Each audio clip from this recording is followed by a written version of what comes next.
राजस्थान की राजनीति उस वक्त और गर्मा गई जब गुलाब चंद कटारिया अपने उदयपुर दौरे पर प्रेस कॉन्फ्रेंस करते हुए न सिर्फ सक्रिय नजर आए बल्कि पार्टी के भीतर चल रही गुटबाजी पर भी बेबाकी से बोले। भाजपा के स्थापना दिवस के मौके पर दिए गए इस बयान ने कटारिया ने बिना नाम लिए पूर्व विधायक धर्म नारायण जोशी पर तीखा कटाक्ष करते हुए कहा कि हम तो टिकट देने को तैयार थे, लेकिन वो खुद ही मैदान छोड़कर चले गए। और ये भी जोड़ा कि जो व्यक्ति जनता की सेवा करता है उसमें हर परिस्थिति में मैदान में डटे रहने का साहस होना चाहिए। कटारिया ने आरोपों को दर्द कहीं और बयां कहीं और बताते हुए साफ कहा कि समय हर बात का जवाब देता है और जनता ही अंतिम फैसला करती है।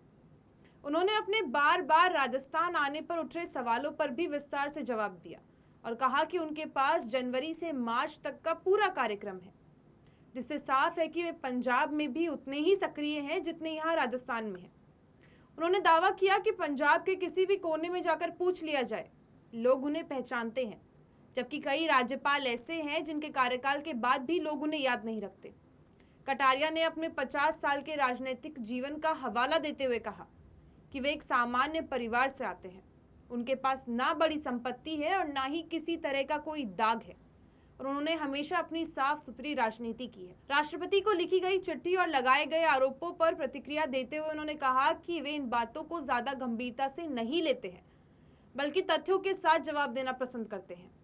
उन्होंने ये भी कहा कि मैं किसी का तौहीन नहीं करना चाहता हूँ, लेकिन जो लोग आरोप लगा रहे हैं वे खुद अपने काम का 1 साल का हिसाब निकाल लें। उदयपुर भाजपा की मौजूदा स्थिति पर सवाल पूछे जाने पर कटारिया ने संवैधानिक मर्यादा का हवाला देते हुए सीधे टिप्पणी करने से बचा, लेकिन ये जरूर कहा कि वे 11 बार चुनाव लड़ चुके हैं और 9 बार जनता ने उन्हें जिताया है और जब तक वे जिंदा हैं उदयपुर और जनता के प्रति उनका प्रेम कम नहीं होगा। इस पूरे विवाद की जड़ में धर्म नारायण जोशी द्वारा सोशल मीडिया पर साझा किया गया एक पुराना वीडियो